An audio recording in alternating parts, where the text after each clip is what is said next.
अस्सलाम दोस्तों, group A में इंडिया वर्सेस ऑस्ट्रेलिया आज बहुत अहम मैच है। अगरचे वेदर बहुत खराब है और कल पूरा दिन वक्फे वक्फे से बारिश होती रही है। आज का मैच हो पाएगा या नहीं हो पाएगा? अगर मैच नहीं हो पाता, ऑफ कोर्स टीम इंडिया जो है वो ग्रुप में नंबर वन रहेगी और फिर बाकियों का डिसाइड होगा कि अफगानिस्तान वर्सेस जो बांग्लादेश का मैच है वो क्या होगा। क्योंकि अगर वहां पे बांग्लादेश जीत जाता है, अफगानिस्तान हार जाता है, तो फिर चांस बन जाएगा कि ऑस्ट्रेलिया आगे निकल जाएगा। बट चारों टीमों के पास, India, Australia, Afghanistan, even Bangladesh, अभी तक चारों टीमें ओपन हैं। इनमें से कोई भी सेमीफाइनल के लिए दो टीमें जा सकती हैं।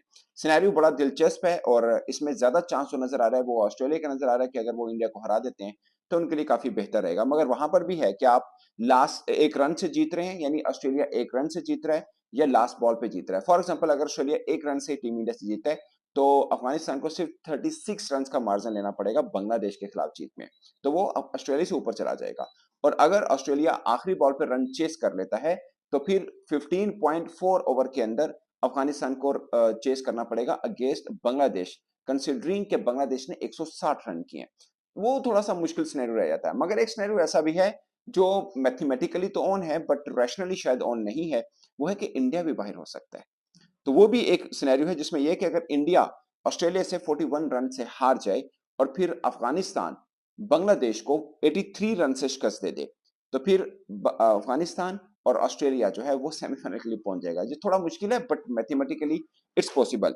और इवन के बांग्लादेश के पास भी एक चांस है, उनका बहुत टफ चांस है, मगर वो भी चांस ये है कि अगर बांग्लादेश अगर ऑस्ट्रेलिया इंडिया से 55 रन से हारे, 55 रन से हारे और 31 रन के मार्जिन से बांग्लादेश अफगानिस्तान को हरा दे, ये भी एक सिनेरियो है, तो वो बांग्लादेश आगे जा सकता है क्योंकि तीनों की फिर 1-1 विक्ट्री होगी तो रन रेट के ऊपर वो होगा। तो दोस्तों सिनेरियो बहुत क्लियर है और ये वाहिद ग्रुप है जिसके अंदर पता नहीं चल पा रहा कि कौन सी दो टीमें जो सेमीफाइनल में होंगे। तो ये मैच इसलिए इंपॉर्टेंट है कि ग्रुप ए का है। खैर, इंडिया टॉप पे रहे या बॉटम या सेकंड नंबर पे रहे, उनको गयाना में 27 को ही सेमीफाइनल खेलना है। मगर इंडिया के लिए एडवांटेज ये है कि अगर वो ये मैच जीत जाते हैं, ऑस्ट्रेलिया तो बाहर निकल पाएगा बट इंडिया को फायदा ये रहेगा कि वो ग्रुप के टॉप में रहेंगे। और 27 को गयाना में जहां पर सेमीफाइनल खेलना है टीम इंडिया ने, वहां पर थंडर स्टॉर्म प्रेडिक्शन है और बजाहिर लग रहा है कि शायद शायद मैच ना हो पाए। और आपको याद होगा कि जो कंडीशन दी है आईसीसी ने पहले से ही कि अगर बारिश हो जाती है,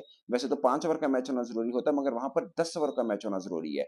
अगरचे आईसीसी ने कुछ extra time cut off time में डाल दिया क्योंकि उसमें रिजर्व डे नहीं है, वो वाहिद नॉकआउट मैच है जिसमें रिजर्व डे नहीं है, जो 27 को खेला जाएगा, जो इंडिया ने सेमीफाइनल खेलना है। इसके ऊपर मैंने पहले भी एक ब्लॉग किया था कि इंडिया टीम ने थोड़ा सा ऑब्जेक्शन भी किया था कि सब मैचेस उनको ही मॉर्निंग में क्यों मिल रहे हैं, टी20 मैचेस हैं और फिर सेमीफाइनल भी उनके ऊपर एक लगा हुआ है और वो भी उस दिन भी बारिश है और उनके पास कोई रिजर्व डे भी नहीं है। और खास बात यह है कि 29 को बारबाडोस में फाइनल खेला जाना है और अगर वो जीत भी जाते हैं, लाइक वो फाइनल के लिए आते हैं, तो उनके बीच में टाइम नहीं है, लाइक एक दिन का ही टाइम है, उनको ट्रेवल भी करना है और फिर आके उनको फाइनल भी खेलना है। और इससे पहले भी मैचेस देख लें, एक एक दिन का गैप में टीम इंडिया अपने सुपर 8 के मैच खेली, सिर्फ एक बीच में गैप है जो 2 दिन का उनको मिला है जब से वो वेस्ट इंडीज में आए होंगे। तो थोड़ा पैथेटिक है उनका स्केड्यूल। और मुझे लगता है कि ये उस तरह से अगर देखें, जैसे हम कह रहे थे कि न्यूयॉर्क के अंदर टीम इंडिया को 3 मैच मिले और उसके बाद एक फ्लोरिडा में बस खेलने गए, बाकी सब टीमों को वो 3 वेन्यूज पे तो जाना ही पड़ा, खासकर श्रीलंका को 4 वेन्यूज पे जाना पड़ा था। मगर वेस्ट इंडीज जब पहुंचे तो सबसे पैथेटिक स्केड्यूल वो टीम इंडिया का रहा है, जिस पर उनको ऑब्जेक्शन भी है। सबसे खास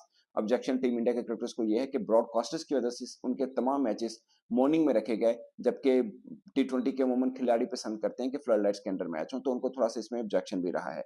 तो दोस्तों ये सिनेरियो है कि टीम इंडिया वर्सेस ऑस्ट्रेलिया का मैच क्यों खास है। बहुत से फैन, जो इंडिया के फैन है, वो चाह रहे हैं कि टीम इंडिया ऑस्ट्रेलिया को यहीं पे ही हरा दे, क्योंकि अगर ऑस्ट्रेलिया पहुंच जाता है सेमीफाइनल से, इंडिया के हारने पर इंडिया को ज्यादा खतरा नहीं है। अच्छे मैथमेटिकली है कि वो बाहर हो सकते हैं, मगर ऑस्ट्रेलिया के जीत जाने पर ऑस्ट्रेलिया सेमीफाइनल पहुंचेगा, इंडिया सेमीफाइनल भी पहुंच सकता है।